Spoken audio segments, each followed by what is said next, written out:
Hi, this is Erik Linask. I'm coming to you from IT Expo West in Los Angeles, and I'm here talking with Broadvox's David Byrd. David, welcome back.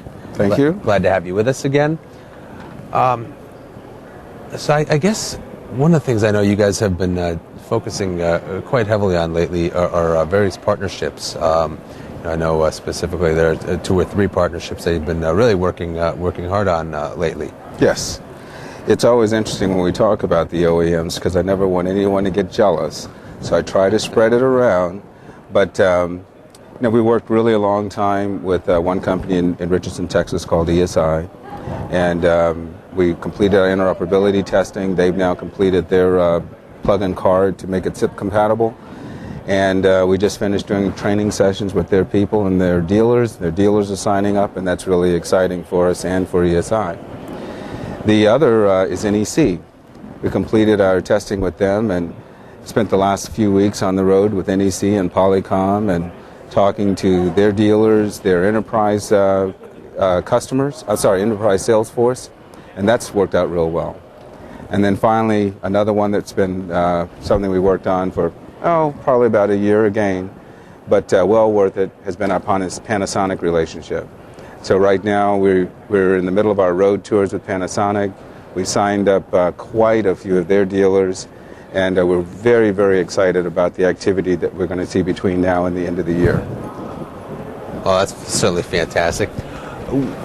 What does it do for your market position, being able to now go out and work in conjunction with some of these partners? Well, the market position is we've grown. One of the things that has been very interesting, I'm sure that you've noticed, is that in the IP world, most of us have seen a lot of positive growth during this year. Mm-hmm. For us, we have essentially doubled sales and marketing. We've had to also grow our infrastructure. So our provisioning organization, porting organization, and our channel support group has also been increased. So it's been a lot of growth for us in Cleveland and also in our Dallas offices.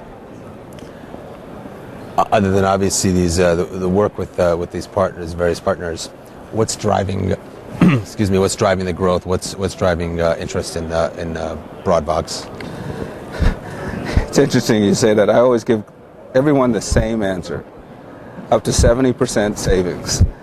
It is hard for a business when they're looking at these kinds of bottom lines at this time. How difficult it is to sell product, the increase in the cost of energy, goods, equipment, and so forth. To hear that they can save 70%, they want to call in and find out. So our VARs are getting very, very good traction. We get calls that we're able to do lead generation for our VARs. So it's really about just solving an immediate need to save money right now. What happens when the economy starts to recover? I can't imagine the desire to save 70% is going to get old. Well, it won't get old, but we still talk about the next generation. Video conferencing, telepresence, unified communications. Mostly probably in the medium to enterprise business space, you're going to see people beginning to take the feature offerings and applications from IP and transitioning those to the customer base. I think for small businesses, it's still going to be mostly around cost savings and upgrading their infrastructure. So many of them are now moving from their older TDM key systems and so forth, open platforms, smaller targeted PBXs like the Panasonic, ESI platforms. That is going to continue as we go into the new year. What kind of, do you have an idea of what kind of market penetration there is already with these newer systems? Good question. Generally speaking, we're comfortable with a high teens number for small businesses with regard to IP infrastructure. Mm-hmm. Enterprises have a lot higher number in terms of taking advantage of IP. Perhaps as much as 80 or 85%. But the number of them that are taking advantage of SIP trunking, which is what we focus on, and using that IP infrastructure to extend itself outside of the enterprise, that is still in the low 20, 22% perhaps.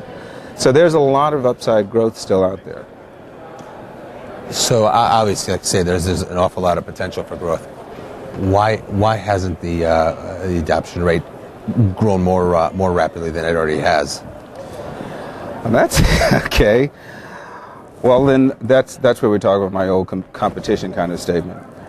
The incumbents really are slowing the growth by trying to offer blocks and false types of voice over IP products. I think they're slowing down a lot of that transition. But for us, the growth that we're seeing is as I mentioned, well, by way of example,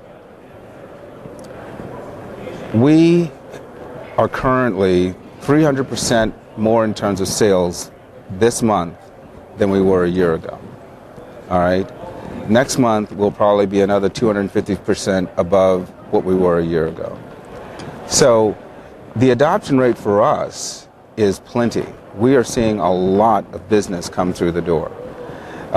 You would have to see probably a lot more entrants to actually service the kind of demand that we're seeing that's pent up. And this is without even advertising right now. We'll be launching an end-user advertising campaign later on this year, early first quarter of 2010. But this is mostly people coming to us. Excellent. One last question, David. What's IP Man up to? Well, you certainly should go to ipmanadventures.com. You can check it out, and at the show, he's from time to time will be on some monitors. But he, instead of saving Rich Tirani, like he did last year, Rich is safe this year.